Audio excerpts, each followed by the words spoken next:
बच्चों, let's read this question. The question says if internuclear axis is taken to be in z direction, then which of the following orbital does form sigma bond?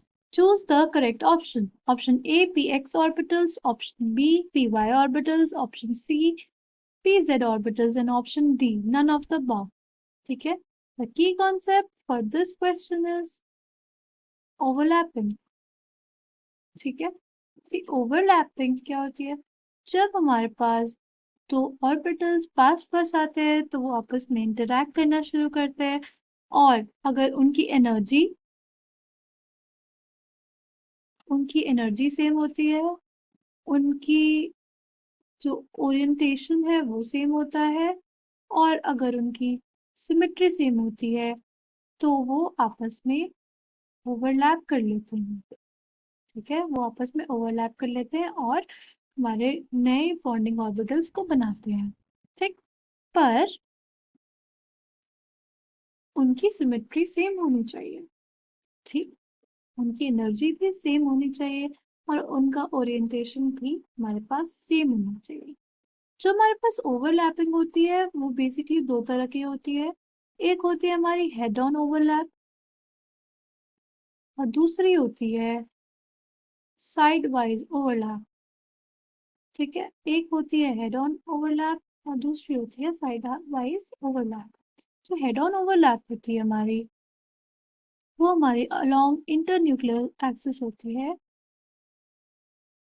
ठीक है, और जो side wise overlap होती है वो internuclear axis के perpendicular होती है।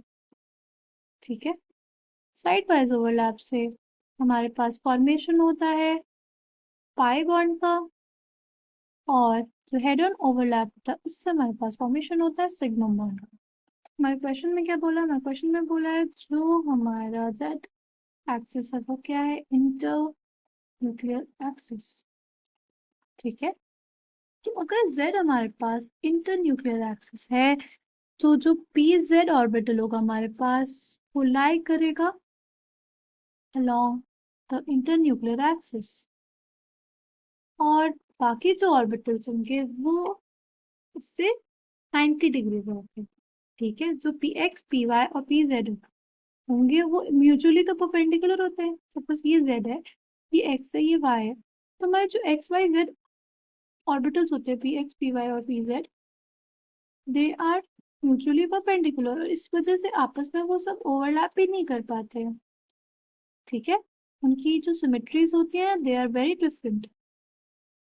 ठीक, तो इस वजह से अगर इंटरन्यूक्लियर एक्सिस हमारी जेड एक्सिस है तो यहाँ पे हमारे पास जो सिग्मा बॉन्ड बना पाएंगे वो होंगे पीजेड ऑर्बिटल्स और कोई भी ऑर्बिटल हमारा सिग्मा बॉन्डिंग नहीं दे पाएगा क्योंकि हमारी जो इंटर न्यूक्लियर एक्सिस है वो है जेड एक्सिस के अलॉन्ग। जिस जो भी डायरेक्शन के अलॉन्ग हमारी इंटरन्यूक्लियर एक्सिस होगी वही ऑर्बिटल्स आपस में ओवरलैप कर पाएंगे और फॉर्मेशन कर पाएंगे सिग्मा बॉन्ड का।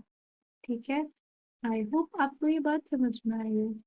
ठीक है, क्योंकि जो हेड ऑन ओवरलैप है वो वही कर पाएंगे और जब हेड ऑन ओवरलैप होगा पहला सिग्मा बॉन्ड फॉर्म होगा उसके बाद ही हमारे पास पाई बॉन्ड्स फॉर्म होते हैं साइड वाइज ओवरलैप से। ठीक है, आई होप कुछ क्लियर हुआ आपको। Coming back to the question, question में क्या बोला है? क्वेश्चन में बोला है इंटरन्यूक्लियर एक्सिस अगर z डायरेक्शन के अलोंग है तो कौन से ऑर्बिटल सिग्मा बॉन्ड को फॉर्म करेंगे? तो correct answer for this question will be option C pz orbitals. pz orbitals ही होंगे जो पास ओवरलैप कर पाएंगे क्योंकि वो इंटरन्यूक्लियर एक्सिस के अलोंग है।